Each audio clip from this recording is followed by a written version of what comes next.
एक गृहस्थी में पति पत्नी रहते थे, तो पत्नी से पति का बहुत लगाव था और पत्नी भजन करने वाली थी।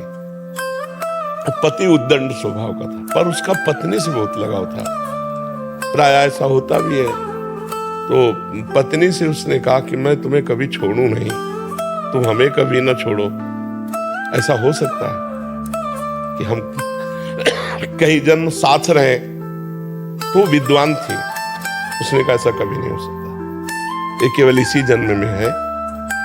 तो उसने कहा मैं तुम्हें कभी नहीं छोड़ना चाहता। बोले एक उपाय है, आप भगवान का भजन करो और भगवान से मांगो, तो अगला जन्म भी भगवान दे देंगे और हमारा आपका संयोग करा देंगे। तो उसने कहा कैसे भगवान का भजन करें? तो उनका हमारे गुरुजी है, आएंगे, हम आपको दीक्षा दिला देंगे। तो उनके गुरुजी जब समय पे आए तो उन्होंने दीक्षा के लिए कहा, तो गुरुजी ने कहा स्नान करके आओ। तो गांव के बाहर नदी थी, स्नान करने के लिए गए तो 4-6 मिल गए। उन्होंने कहाँ जा रहे हो? बोले आज गुरुजी आए दीक्षा ले। अरे यार कहाँ फंस रहे हो?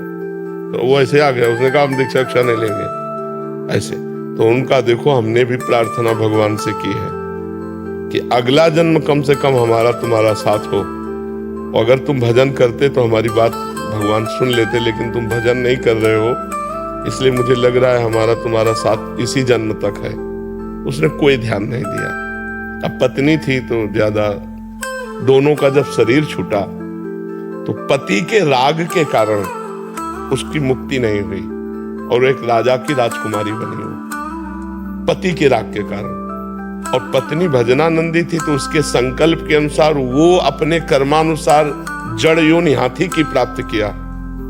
पर उसी राजा के यहाँ, जहां बहुत से हाथी रहते थे, उनमें हाथी का बच्चा बनकर के वो आया। अब वो पशु था, तो उसको पूर्व जन्म में ऐसी पत्नी तपस्विनी मिली थी, तो उसके प्रताप से जब राजकुमारी को देखा तो उसको याद आ गया है तो मेरी पत्नी है।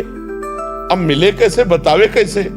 तो दूर से वो, जैसे कभी राजकुमारी हाथियों को देखने के जाती, वो चिल्लाता, अब नजदीक जाने नहीं दे सकते, राजकुमारी का अलग, हाथी का अलग।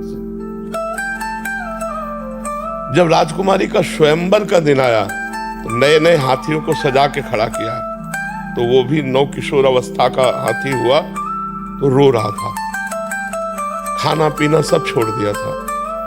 तो महावत ने राजा से, इस हाथी को कोई रोग नहीं, हमने चेक करवाया, पर ये न खा रहा है न पी रहा है, रुदन आंसू चल रहे हैं इसके। राजकुमारी भजन करने वाली थी, उसने दृष्टि से देखा कि मेरा पति हाथी की योनि में आया है।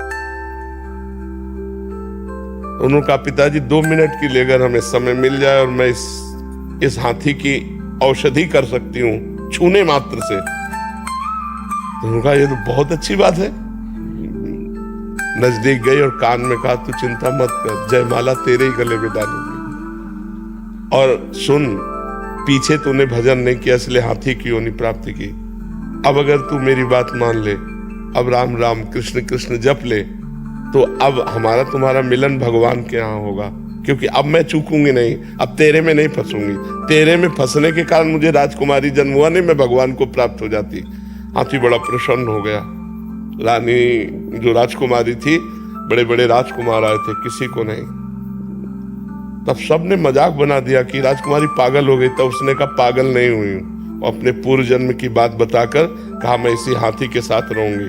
और वो हाथी को रोज भगवान की कथा सुनाती, भगवान का नाम कीर्तन सुनाती। जब हाथी मरा फिर उसका शरीर छूटा, दोनों भगवान के धाम को गए।